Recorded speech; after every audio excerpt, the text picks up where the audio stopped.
What's going on, Chess YouTube? In today's video, Magnus Carlsen shocks Gukesh D with a brilliant kingside attack in the 2023 SuperUnited Chess Tournament. Now, in the game, Gukesh D is playing as white. He opens 1e4, best by test, and Magnus Carlsen does go 1c5, the Sicilian Defense, and he is in the mood for a fighting game today.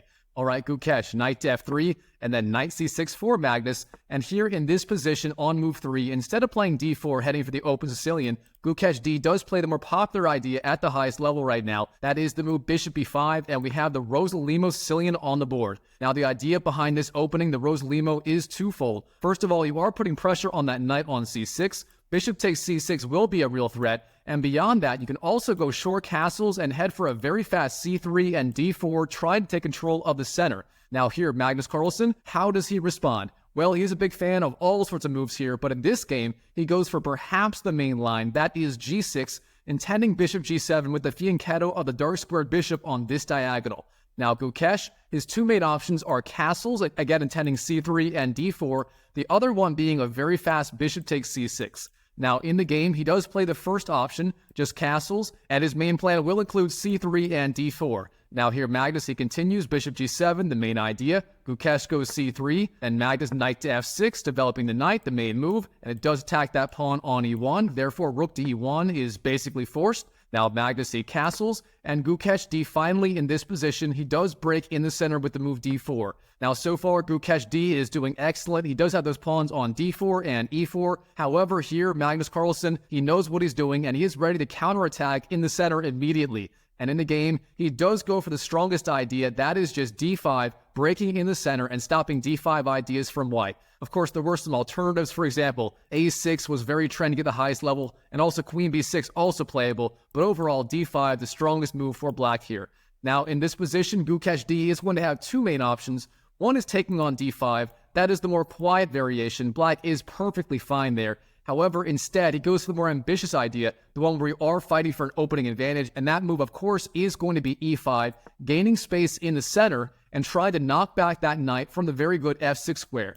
Now, from here, Magnus Carlsen, he jumps in with the knight to e4. That is by far the strongest move, and really the only one played at the highest level. Knight d7 is just not good in that position. Now here, we have the real starting point of this variation of the Rossolimo Sicilian. Now, what are the plans for both sides? In this position, believe it or not, despite having a French defense pawn structure, typically in the French defense pawn structure with pawns on e5 and d4, white would be attacking on the king side and black on the queen side. However, in this position, it's the total opposite. Black is typically going to attack on the king side and white on the queen side. So black's ideas may include f6 or f5, trying to gain space on the king side, and maybe even using the g and the h pawns as battering rams in this position. Now, white, on the other hand, will be attacking on the queen side, and the best way to do that is to make use of the c file as soon as it opens up after, say, c takes and then c takes d4. Alright, here in this position, Gukesh D, he plays the main line, simply bishop to e3, putting pressure on that pawn on c5. Now, d takes c5 is potentially a threat. It's not necessarily the best idea right now, as the pawn on the e5 square could hang. However, it is a real threat, and Magnus will have to respect it. Alright, in the game, Magnus Carlsen, he starts by taking on d4. So we have c takes d4 and c takes d4, and now d takes c5 is no longer a real threat. And beyond that, the c file is opening up, and that may be good for Gukesh in this game. Alright, here, Magnus Carlsen, in this position, he has a very wide range of moves that he could choose from. This is one of the biggest tapias of the Rossolimo Sicilian. Here, ideas like bishop d7, f6, even queen to a5 are very playable. Even knight to a5 is good here. However, instead, in this game, Magnus Carlsen does play the main move in this position for black. That is simply queen to b6, putting pressure on that bishop on b5 immediately, and now Gukesh D will have to either retreat the bishop or defend it somehow. So, how does he do it in the game? Well, there are a few different options. a4 is playable. However, after a6 from black, that bishop will be knocked back immediately. Queen to e2 is very playable, defending the bishop with the queen, and e2 is typically the best square for the queen in this line. However, instead in this game, Gukesh does not defend the bishop. Instead, he just trades it for the knight on c6 right away. So, bishop takes c6, a very strong idea in this position, and now Magnus, how does he want to recapture? It turns out both recaptures are playable. Queen takes and b takes c6. Now, b takes c6 is a more combative idea. You do damage the pawn structure on the queen side a little bit. However, you do gain the battering ram on the c-file, and you can at some point go c5, trying to challenge white's pawn on d4. Now, instead of that, Magnus does play the slightly stronger idea, queen takes c6, keeping the pawn structure on the queen side safe and sound. Now here, Gukesh D, in this position, he has to find the right idea. This is a very critical position in this opening or this middle game, whatever you want to call it. Now here, first of all, the move you would want to play here as Gukesh is going to be knight to c3. However, in this position, both the knight and the queen on c6 defend that square. That means you would lose a pawn on the spot after knight to c3, and then knight takes, b takes, and then queen takes. So that is not an option. So with that out of the way, how should Gukesh get his queen side into the game? Well, there are a few different ways to do it. For example, knight d2 is very playable. You can also move this other knight on f3 somewhere to challenge the knight on e4. For example, knight g5 and knight fd2 are also playable. In the game, Gukesh does go for the first option, knight bd2, and now the threat, of course, is going to be knight takes e4, trying to damage black's pawn structure in the center and chopping off black's very strong knight on the e4 square. Now, Magnus Carlsen, what is he going to do about this threat of simply knight takes e4, trading the very active knight on e4 for the more passive one on the d2 square? Well, Magnus, he has his ideas. Here in this position, he just goes bishop f5, supporting the knight with the bishop, and now if Gukesh takes on e4, knight takes e4, then bishop takes e4 will be the move, and he will be doing just fine. However, here, Gukesh D, he played a move that really surprised me. I would have thought knight takes e4 would be the move, but instead he goes for a completely different idea in this position. He actually brings the knight over to the queen side with the move knight to b3, and from b3, the knight is attacking both the a5 and the c5 squares in this position. So, for example, knight to a5, hitting the queen and the pawn on b7 could be a very real threat in this position. So Magnus Carlsen, what is he going to do about it? In the game, he plays a very simple move to shut this knight down immediately. That's right, he plays the very simple idea b6, and now that pawn on b6 does control both the a5 and the c5 squares, meaning this knight is going absolutely nowhere in this game. Of course, b6 is a little bit slow. That is the drawback of it. You're not developing a rook or something more active. However, that tempo was well worth it in Magnus Carlsen's eyes. Now here, in this position, again, Gukesh D has to find the right idea. Are you going to swing your rook out to c1, attacking the queen on c6, or is it going to be something else? Well, if you know anything about Gukesh D and these top Indian super grandmasters that we see today, you know they love to attack. They are very aggressive attacking players, especially Gukesh, but also Pradhananda, Arjun Erigaisi, and Vidit. They're all very, very aggressive. And here, Gukesh D, he finds a very active idea. Simply knight to h4, driving back the bishop on f5, and as we're about to see, this move is so much deeper than that. There's a very interesting tactical idea behind this move. Now, first of all, that bishop on f5 is being attacked. Magnus Carlsen does have to do something about it. You do not want to allow knight takes f5, losing the bishop pair, and being forced to damage your pawn structure on the king side. So that is not an option. With that in mind, Magnus, he just retreats the bishop back one square, bishop to e6. And now the bishop is safe. Knight takes f5 is not a possibility. And now the knight on the h4 square is looking a little bit silly. So what is Gukesh D's idea? Why did he waste tempo going knight to h4 when the bishop really isn't that much worse placed on the e6 square? Well, here is his idea. In this position, he busts out the move f3. And now look at this. This knight on the e4 square, believe it or not, it is trapped in this position. Let's do inventory. Here, c5, d6, f6, g5, g3, every other square, they're all being covered by the white pawns, the bishop, or some other piece, which means you're going to lose the knight no matter what. So Magnus Carlsen, did he just lose a knight for no reason, or is there something else going on here? Well, it turns out this knight on the h4 square, as soon as you go f3, that is the only square it was able to go to. And therefore here, Magnus Carlsen, he finds the right response immediately. He just goes g5, expanding on the king side, and now this knight on h4 is trapped, as is the knight on the e4 square. And this is where the game goes from relatively normal to absolutely bonkers. Obviously, the pawn structure on the king side and the center is going to be completely transformed, and both sides have to navigate these complications perfectly.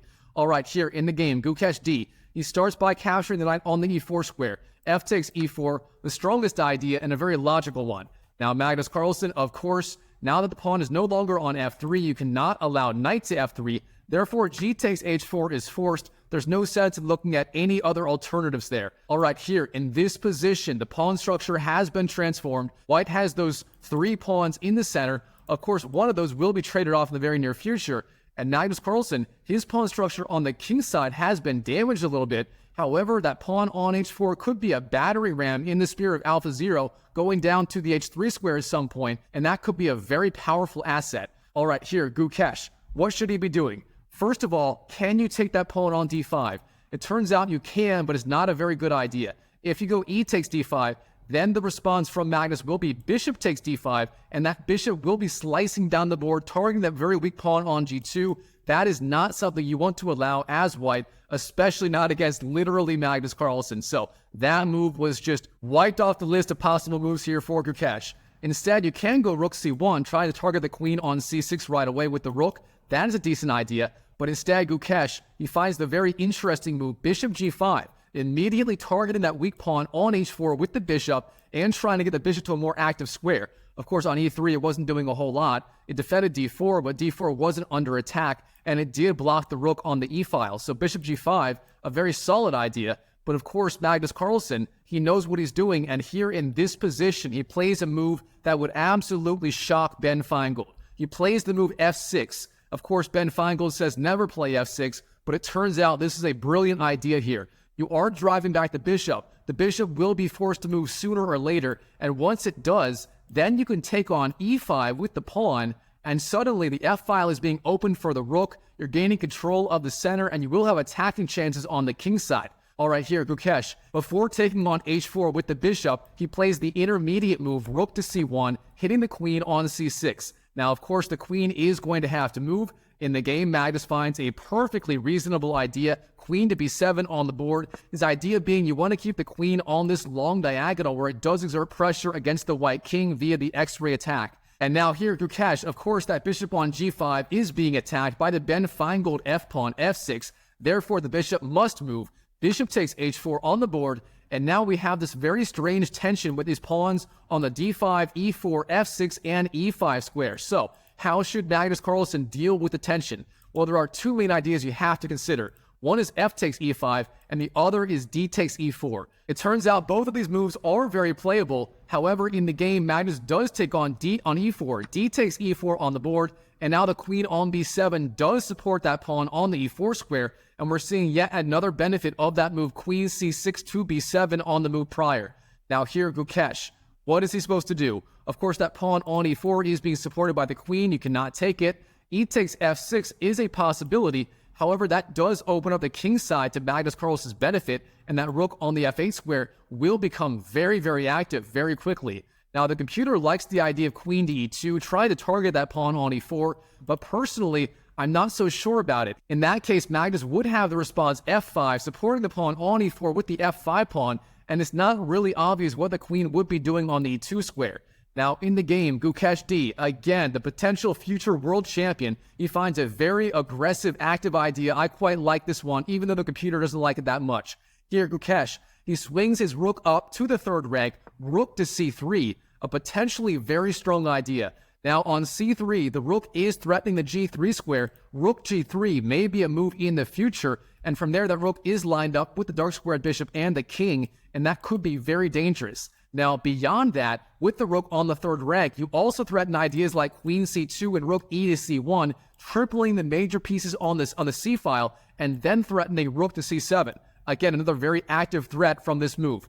Now, Magnus Carlsen, how does he respond? He gets his attack going on the king side, and instead of taking on e5, he actually plays the very strong idea f5, expanding on the king side with the f-pawn, and now the pawn on e4 is being escorted by the pawn on the f5 square, and now even ideas like f4 and e3 are in the air, and those pawns could just go rolling down the board. All right, here, Gukesh, he has to find the right defensive setup, and he has to find it fast. His position is still very defendable. Magnus only has a very small advantage here. However, this position could quickly spiral out of control if he does not find the right series of moves. All right, here, Gukesh, his idea, he wants to go bishop g5. The idea being if he gets the move bishop to f4 in, then he will blockade those pawns on the dark squares. Those pawns will not be going anywhere, and Gukesh will have a fantastic game. However, Magnus Carlsen, of course, being the greatest chess player of all time, he finds the right response. And here he just goes f4, expanding on the king side. And now that pawn is being defended by the rook. And of course now, any sort of blockade on the dark squares with bishop to f4 is no longer a possibility. And Magnus Carlsen is getting those pawns rolling down the board in the center and the king side. All right, Gukesh. Again, he has to find the right defensive setup. What is it going to be? There are a lot of moves you could play. For example, queen to h5, trying to activate the queen on the king side is playable. Rook to f1 is playable. Instead of those ideas, he does play a very consistent follow-up to the move rook to c3, and it goes queen to c2. This is a multi-purpose move. First of all, increasing the pressure on that pawn on e4. And beyond that, Gukesh also threatens the idea of rook to c7, again, doubling up the queen and the rook on the c-file, and that rook would be an absolute monster on c7 on the 7th rank. So Magnus, how does he deal with the threat? In the game, he finds the absolute best idea. That is h6, trying to drive back that bishop on g5 to a weaker square. Now, bishop h4 is forced. Of course, the rook does control f4, therefore bishop takes f4 is not a possibility. And here Magnus, he finds another brilliant idea. e3, expanding in the center, and now look at this, the queen lining up with that very weak pawn on the g2 square, and suddenly all of Magnus Carlsen's pieces are coming to life. The bishop may want to come to d5 at some point, and then again, the queen and the bishop lining up on g2, that is going to be incredibly dangerous. All right, Gukesh D, the potential future world champion, how is he going to defend? Well, as usual, he finds a very active, aggressive move to try to defend with. He goes queen g6, and on g6, this queen is an absolute menace in the black position. It pins the bishop on g7 to the king. It threatens the bishop on e6, and beyond that, if these pawns ever get moving down the board, rook g3, threatening queen takes g7 could be a threat. So very active, aggressive idea by Gukesh. I quite like this move. Now Magnus, he has to defend that bishop on e6, and he finds a very good defensive idea. Queen d7, simply defending with the queen. Now Gukesh, rook e to c1, continuing the idea of rook c3 that he started so long ago, finally doubling up those rooks on the c-file, and now the threat is going to be rook to c7, and if he gets that move in on the next move, those rooks again will be absolute monsters, especially the one on c7, hitting the queen and threatening the pawn on e7. All right, here, Magnus Carlsen, he has to find the best way to continue the attack, and here he finds a very simple but very strong tactical shot. He notices this pawn on d4 is only being defended by the knight on b3. Therefore, if you remove the knight on b3, queen takes d4 is a possibility. So with that in mind, he simply trades his bishop on e6 for that knight. Bishop takes b3 on the board, and the obvious follow-up is going to be queen takes d4. Now, in this position, you would like to play rook takes c3. However, there is just not enough time for that. You have to keep those rooks on the c-file, and you have to keep the threat of rook c7 on the board. Therefore, a takes b3 is the move, damaging your pawn structure, but keeping those rooks super active on the c-file. And now Magnus, he jumps in with the queen. Queen takes d4 on the board, and now Magnus Carlsen is officially up one pawn in this position, and beyond that, that pawn on the e5 square may fall as well, and of course Magnus does have the attack. And all of this means Gukesh D is now in the fight of his life to save this game. Alright, Gukesh D in this position, how is he going to defend? Well, first of all, that pawn on e7 looks to be hanging. Can you take it with the move bishop takes e7? Well, it turns out if you do that move, you get checkmated in literally 3 moves by Magnus Carlsen. Here's how it works. First, bishop takes e7, and the problem is this move takes the bishop off this defensive diagonal. Then the move is going to be e2, hitting the king with the discovered attack by the queen. The king has to move to h1. Then you go queen d1, and the only way to prolong the game is rook takes d1, and then e takes d1, and you have a new queen on d1, the king is on h1, and that is literally a back rank mating threat. So, with that in mind, bishop takes e7 here is not a possibility. You have to find something else to keep the game going. Now, one move is queen to e6. You hit the king, and you can follow up with the move queen takes e7. That is an option. Instead here, Gukesh, he continues with his idea of rook c3 that he started so long ago, and he just goes rook to c7, threatening rook takes e7, and if he can get that move in on the game, then queen takes g7 is going to be a very serious threat. Alright, Magnus Carlsen, he defends the pawn with the move rook a to e8. The pawn now being defended by the rook, and again, that bishop must stay on this diagonal right here. Therefore, the pawn on e7 is not really under attack.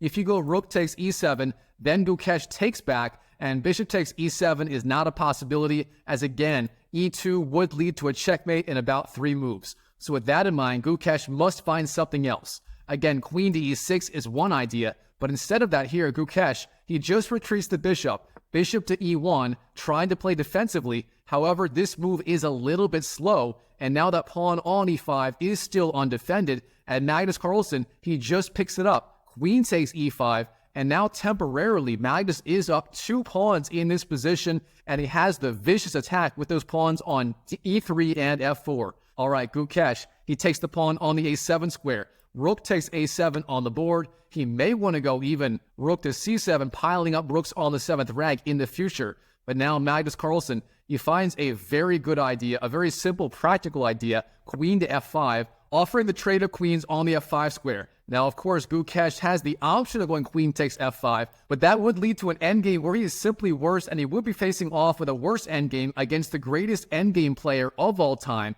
So from a practical standpoint, despite being the best move, that is just not an option. So with that in mind here, Gukesh, he stays active. He goes queen takes b6, winning yet another pawn, and now the material balance is even. However, the big problem is all of Magnus Carlsen's pieces are on the king side. They're all lining up with the black king on g1, and here Magnus, he goes for the very strong idea f3, trying to open up more lines on the king side, and potentially sacrificing the pawn on the e3 square if Gukesh does want to take it with queen takes e3. Now, real fast, is queen takes e3 a good idea for Gukesh in this position, or is that pawn on e3 just poisoned? Well, it turns out, yes, it is poisoned. If you take that pawn with the move queen takes e3, then the move for Magnus Carlsen is going to be queen to g5. And from there, you are threatening queen takes g2 checkmate. The pawn on g2 is pinned by the queen. And beyond that, you are threatening to get the queens off the board with the move queen takes e3. So overall, that would just not be good for Gukesh. So instead of that, he plays again a more active idea, g takes f3, trying to win the pawn. Magnus takes back, queen takes f3, and then queen to e6, hitting the king on the e6 square and forcing it to go somewhere. Now in the game, Magnus, king to h7, and now unfortunately for Gukesh, all of these squares, all the light squares in this position are being covered, and therefore it is not possible to put the king under check. I mean, it's possible, but you lose the queen on the spot. So now there are no more good checks, and here Magnus Carlsen, he is threatening checkmate in one move with the move queen to f1, hitting the king, and the king would have nowhere to go. So with that in mind, what the heck is Gukesh supposed to do in this position? Well, Gukesh is a fighter, and he fights on here. He goes h3, trying to give his king more space on the king side. Now queen to f1, then the move is king to h2, and again, the king is temporarily running away. And that is what happens. Here, Magnus Carlsen, queen to f1, hitting the king. King to h2 is the move, then queen to e2. Now, this is a very serious threat. If the king goes back to g1 or h1, then rook to f1 will be checkmate. The queen and the rook will control all of these squares here. Therefore, the king is forced to go forwards. King to g3 on the board, but now Magnus Carlsen, rook to f3, hits the king once again, and again, the king has to go forward. In the game, king to h4 was the move from Gukesh, but now Magnus Carlsen, he brings yet another piece into the attack. Bishop to f6 here, hitting the king on the h4 square.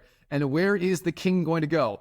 Well, it turns out every square is basically booby-trapped, and for that reason, in this position, Gukesh D, he resigns on the spot to Magnus Carlsen, and here is just one potential finish. If he went king to h5, then rook takes h3 is checkmate on the spot. The king has nowhere to go, so for that reason, here in this position, on move 36, Gukesh D resigns to Magnus Carlsen.